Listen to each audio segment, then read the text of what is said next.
वजीर आजम ने कहा कि पाकिस्तान से पोलियो का खात्मा हुकूमत की तरजीह है। कोरोना की तीसरी लहर और चैलेंजेस के बावजूद पोलियो के खिलाफ मौसर मुहिम जारी है। वजीर आजम और बिल गेट्स ने मुश्तरका मकासद पर मिलकर काम जारी रखने पर इत्तफाक किया। कोरोना अपडेट आपसे शेयर करें। मुल्क में कोरोना वायरस की तीसरी लहर का हौलनाक वार जारी है। पाकिस्तान में पहली बार 201 अफराद मोहलिक वायरस से इंतकाल कर गए, जो वबा से अब तक सबसे ज्यादा है। 24 घंटे में 5292 नए केसेस भी रिपोर्ट हुए। पंजाब में कोरोना की सूरत हाल खतरनाक हो गई। लाहौर, कसूर, खानेवाल, मुल्तान, बहावलपुर, फैसलाबाद, रावलपिंडी, सियालकोट, सरगोधा और दीगर शहरों में कोरोना मस्बत आने की शरह 8% से ज्यादा होने पर लॉकडाउन नाफिज कर दिया गया। और मुल्तान में मास्क ना पहनने वालों की शामत आ गई। मजिस्ट्रेट ने मुतादिद अफराद के शनाख्ती कार्ड जब्त कर लिए। अब बयान हल्फी के बाद ही शनाख्ती कार्ड वापस मिलेगा। में शहरियों की जानिब से मुसलसल कोरोना SOPs को नजरअंदाज किया जा रहा है, जिस पर जिला इंतजामिया के अफसरान ने SOPs पर अमल दरामद यकीनी बनाने के लिए मास्क ना पहनने वाले अफराद के शनाख्ती कार्ड जब्त करना शुरू कर दिए हैं। मजिस्ट्रेट मोहम्मद मोहसिन ने गुलगश्त के इलाके में क्रैकडाउन करते हुए मास्क ना पहनने वाले मुतअद्दिद अफराद के शनाख्ती कार्ड जब्त करवाने के साथ साथ एक शख्स को गिरफ्तार भी करवा दिया। जो लोग वायलेशन कर रहे हैं हम उनको यहाँ पर बाकायदा रोक के ID कार्ड्स वगैरह साइज कर रहे हैं और उनको ये हम कह रहे हैं कि जी वो एफिडेविट सबमिट करें और उसके साथ उनको फाइन होगा, फिर उनको ID कार्ड उनका वापस किया जाएगा। कोरोना वायरस की शिद्दत में मुसलसल इजाफा हो रहा है। शहरियों को चाहिए कि वो जिम्मेदारी का मुजाहिरा करें, शनाख्ती कार्ड जब्त करवाने और जेल जाने से बेहतर है मास्क पहने। कैमरामैन उस्मान अली के साथ Rana Farooq, airway news, Multan. Corona virus की SOPs पर अमल दरामद कराने के लिए पाक फौज की खदमात हासिल की गई हैं। कराची के मुख्तलिफ मकामात पर गश्त किया जा रहा है। मजीद जानेंगे अपने नुमाइंदे अली हसन से। कराची के मुख्तलिफ मकामात पर पाक फौज के दस्ते जो हैं वो गश्त पर हैं। जहां उन्हें ऐसा लगता है कि लोग जो हैं SOPs पर अमल दरामद नहीं करें, उन्हें वो तलकीन करते हैं और बताते हैं कि कोरोना मर्ज जो है बड़ी तेजी से फैल रहा है और अमवात की शरह जो है बढ़ती चली जा रही है, तो लिहाजा वो मास्क पहने, एहतियात करें और इस मर्ज से बचें। कि मोबाइल्स पे भी ना बाकायदा तौर पर जो स्टिकर पेश किए गए हैं, उस पर मेंशन है कि कोरोना के खिलाफ जंग में पाक फौज का जो है शहरी साथ दें ताकि इस मर्ज की रोकथाम की जा सके। अभी जो सूरत हाल है वो यही है कि मुख्तलिफ मकामात पर पाक फौज के दस्ते मौजूद हैं, चाहे वो मोटरसाइकिल सवार हों, बस वाले हों या दीगर जो ट्रैवलर्स हैं, उन सबको ये गाइड करते हैं कि वो लाजमी ट्रैवलिंग करते हुए, घर से बाहर निकलते हुए मास्क पहने और इस मुसीबत से बचें। जी। उधर पेशावर में भी सूरत हाल कुछ मुख्तलिफ नहीं है। पेशावर में कोरोना सूरत हाल तशवीशनाक होने के बावजूद बाजारों में समाजी फासले का ख्याल नहीं रखा जा रहा। मजीद तफसीलात बताएंगी हमारी नुमाइंदा शाजिया निसार। जी, इस वक्त हम ख़वातीन बाज़ार में मौजूद हैं और यहाँ पर अगर SOPs के हवाले से बात की जाए तो ख़वातीन जो देहातों से आती है वो मुकम्मल हिजाब या बुरखे में होती है, जबकि जो शहरी ख़वातीन होती है उन्होंने मास्क पहना हुआ होता है, ग्लव्स पहने हुए होते हैं, जबकि ख़वातीन की काफ़ी तादाद यहाँ पर नज़र आ रही है, जो कि समाजी फासला बीच में नहीं है, लेकिन मास्क और ग्लव्स के हवाले से ख़वातीन मुकम्मल SOPs पर अमल कर रही है। समाजी फासला चूँकि वक्त की कमी की वजह से नहीं किया जा रहा है, 6 बजे बाज़ार बंद होना होता है, जबकि ख़वातीन ने ईद की तैयारी भी करनी होती है, इफ्तारी के लिए भी तैयारी करनी होती है, तो वापस पहुंचने के लिए इस वक्त जो बाजार में खवातीन का रश है वो काफ़ी ज़्यादा है। समाजी फासला नहीं रखा जा रहा, लेकिन मास्क और ग्लव्स के हद तक SOPs पर अमल किया जा रहा है। जी। वफाकी वज़ीर इत्तलात व नशरियात फवाद चौधरी ने कहा कि कोरोना सूरत हाल के पेश नज़र भारत से आमदोरफ्त पर पाबंदी अप्रैल के तीसरे हफ्ते से लागू है। उन्होंने कहा कि कोरोना सूरत हाल में बेहतरी न आई तो मजीद सख्त इक़दाम करने पड़ेंगे, जिसकी तैयारी की जा रही है। सरबरा NCOC असद उमर कहते हैं, गुज़श्ता रोज़ पहली बार वैक्सीनेशन की तादाद 1 लाख से तजावुज़ कर गई। गुज़श्ता रोज़ 1,17,852 अफराद की वैक्सीनेशन की गई। अब तक मुल्क भर में वैक्सीनेशन की कुल तादाद 21 लाख हो गई है। खुशी है, ज़्यादा से ज़्यादा लोग वैक्सीन करवा रहे हैं। 40 साल और इससे ज़्यादा उम्र के अफराद वैक्सीन के लिए रजिस्ट्रेशन कराएं। कोरोना को शिकस्त देने का मिशन, 40 से 49 साल की उम्र के अफराद के लिए भी वैक्सीनेशन की रजिस्ट्रेशन खोल दी गई। NCOC के ट्वीट में बताया गया है कि शनाख्ती कार्ड नंबर 1166 पर भेजकर रजिस्ट्रेशन कराई जा सकती है। 50 से 59 साल की उम्र के अफराद किसी भी सेंटर पर जाकर वैक्सीन लगवा सकते हैं। कुछ दीगर खबरें शामिल करते हुए आपको बताएं कि कामयाब जवान प्रोग्राम के तहत नौजवानों में रकम की तकसीम में तेजी। वजीर आजम कोयटा रवाना हो गए, जहां वो बलूचिस्तान के लिए मंसूबे का आगाज करेंगे। उस्मान डार के मुताबिक वजीर आजम बलूचिस्तान से मुंतखब होने वाले नौजवानों में रकम के चेक तकसीम करेंगे। पंजाब, सिंध और खैबर पख्तूनख्वा के बाद बलूचिस्तान से भी कामयाब जवान मंसूबा शुरू हो रहा है। बलूचिस्तान के नौजवानों को भी रोजगार और आगे बढ़ने के मौके देंगे।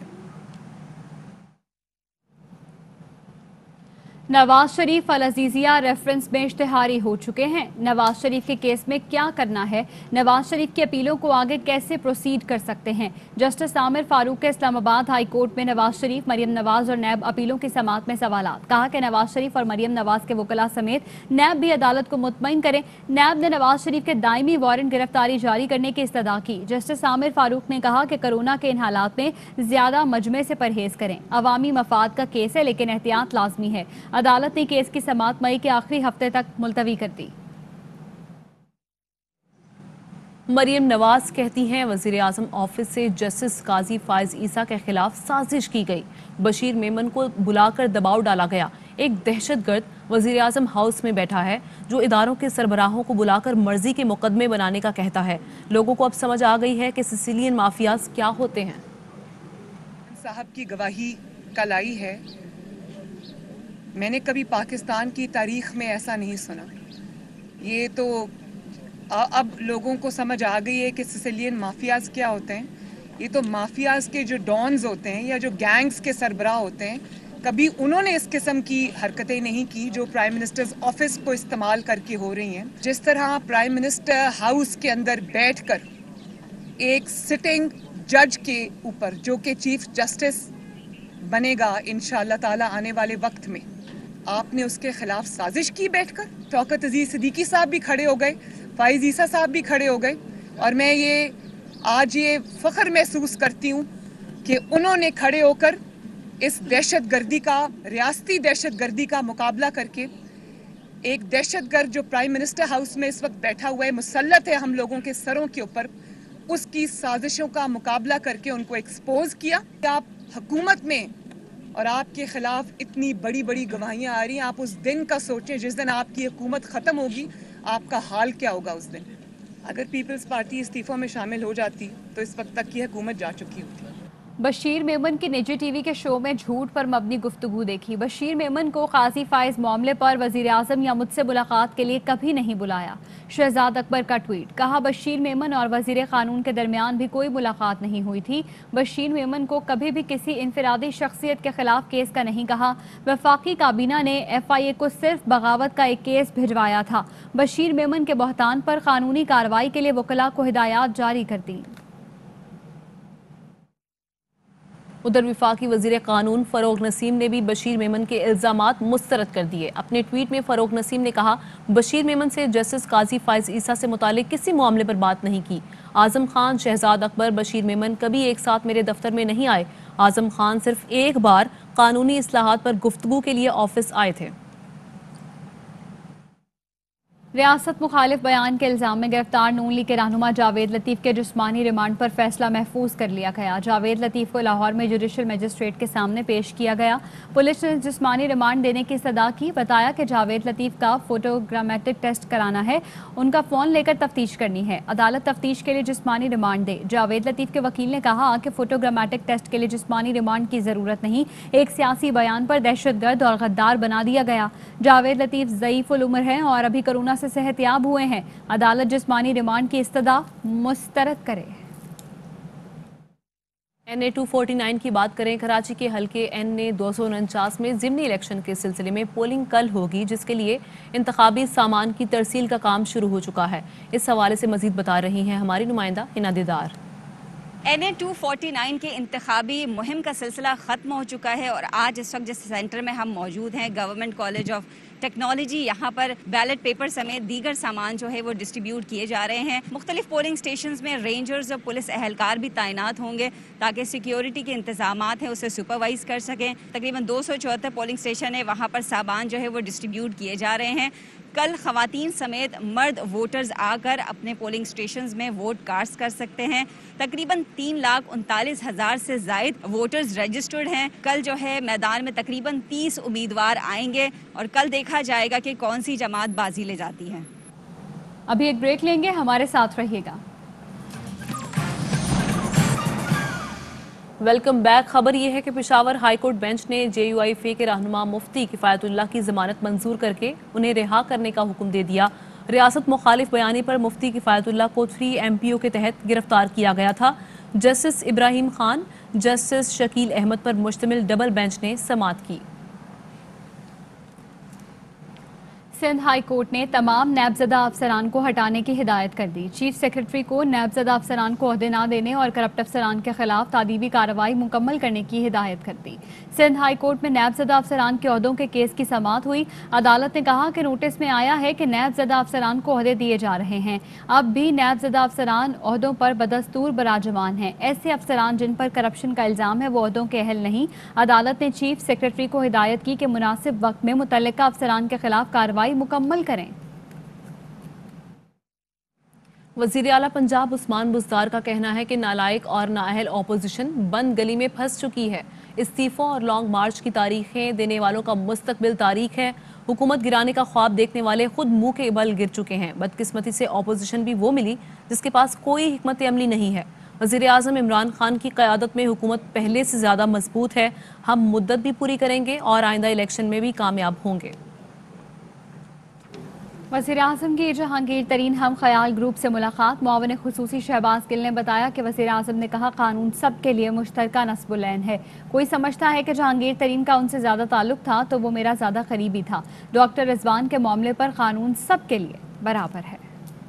उन्होंने पहले सब दोस्तों से ये सवाल पूछा कि क्या आप में से कोई भी ये समझता है कि उसका ताल्लुक जहांगीर तरीन के साथ मेरे से ज़्यादा था? तो उन्होंने कहा वो सबसे ज़्यादा मेरा करीबी दोस्त था। इन्होंने कोई ऐसी डिमांड ऐसी की नहीं वहाँ पर कि जो कोई ऐसी हो कि ये ज़रूर करें। इन्वेस्टिगेशन ऑफिसर से इन्वेस्टिगेशन चेंज करवाना हर साइल का हक होता है। इनको बिल्कुल ट्रांसफ़र नहीं किया गया। हाँ, इनकी इन्वेस्टिगेशन जो ये कर रहे थे केस की वो एक और ऑफिसर को दी गई है। तहकीकात रोकी नहीं जाएंगी? नहीं, तहकीकात उन्होंने बड़ा वाजे किया, रोकी नहीं जाएंगी। हाँ, एक वज़ीर आज़म ने ये कहा कि वो उनके काम से मुतमईन है, शहजाद अकबर के और बैरिस्टर अली ज़फ़र, सारे केस को दोनों साइड से। तो प्राइम मिनिस्टर को एक मुफस्सल रिपोर्ट बना के दें कि उनके ख्याल में कोई पॉलिटिकल विक्टिमाइजेशन तो नहीं हो रही। राजा रियाज साहब ने कहा कि हमें उनके ऊपर कॉन्फिडेंस नहीं है, अली ज़फ़र साहब के ऊपर, वो शायद अच्छी तहकीकात ना कर सके। पर प्राइम मिनिस्टर साहब ने कहा कि उनकी पहले आ लेने दीजिए रिपोर्ट, जब आ जाएगी तो फिर उसके ऊपर देख लेंगे कि क्या उन्होंने क्या लिखा। और लेकिन अच्छी बात यह हुई कि इनमें से बहुत सारे जो दोस्त थे इन्होंने फिर उसके ऊपर कोई ऑब्जेक्ट या काउंटर नैरेटिव नहीं दिया। जिनका शेयर बढ़ा है उन सब के ऊपर कार्रवाई हो रही है और बिला तफरीक हो रही है और उसमें कोई अपना पराया जो है उसमें तमीज नहीं की जा रही। शहजाद अकबर का जहांगीर तरीन केस से ताल्लुक खत्म हो गया। राजा रियाज का दावा। हम ख्याल ग्रुप के रहनुमा ने कहा कि मामला अब बैरिस्टर अली ज़फ़र देखेंगे। फवाद चौधरी भी साथ होंगे। जहांगीर तरीन हमेशा कहते हैं शहजाद अकबर से इख्तलाफात हैं। अकबर साहब का इस केस, बाकी केस वो देखेंगे। इस केस के मामले में शहजाद अकबर साहब का रोल नहीं रहा। अब इस केस को डायरेक्ट अली ज़फ़र साहब देखेंगे और हो सकता है इसमें फवाद चौधरी साहब उनके साथ शामिल हो जाए। हमने हर जगह इसको सबूत के तौर पे देखा है कि वो इसकी इंटरफेरेंस कर लिया, इसलिए हमने उनका इकट्ठे रहे हैं वज़ीर आज़म हाउस में। कोई इख्तलाफ हो सकते हैं, वो तो ओपनली कहते हैं कि मेरे इख्तलाफात हैं शहजाद अकबर के साथ। वज़ीर आज़म साहब के पास ये बात हुई है और उन्होंने कहा है कि हमने बदल दिया है डॉक्टर रिजवान को और अबू बकर को लगा दिया। मुशीर वज़ीर आला पंजाब अब्दुल हई दस्ती कहते हैं कि लकीर इधर या उधर होने का वज़ीर ख़ारजा का बयान गैर जिम्मेदाराना है। अगर हम उधर हो गए तो हुकूमत बचती है क्या? 11th आवर में गुफ्तगू करते हुए अब्दुल हई दस्ती का कहना था वज़ीर ख़ारजा को मामले की हसासियत का एहसास नहीं। हमारी बदकिस्मती है कि ऐसा शख्स वज़ीर ख़ारजा है। तो बदकिस्मती है हमारी कि ऐसा ये फॉरेन मिनिस्टर और ऐसा गैर जिम्मेदाराना बयान देना और उसके आप लैंग्वेज चेक करें, ये इधर हो जाओ या उधर हो जाओ। अगर हम उधर हो जाते हैं तो इनकी हुकूमत बचती है क्या? मकसद है ये नॉन सीरियस लोग है और मुझे तो बड़ा अफसोस हुआ है कि इस किस्म का, इस लेवल का बंदा आके और इतनी अनरिस्पॉन्सिबल गुफ्तगू करनी, देखिए उसको पता ही नहीं है, हसासियत का नहीं पता कि वो कितना आराम से बैठ के, क्या ये लोग मुखलिस है पार्टी के साथ? मैं कहता हूँ ये हमारी बदकिस्मती है कि ऐसा बंदा जो फॉरेन मिनिस्टर बना हुआ है। वापस आएंगे ब्रेक के बाद।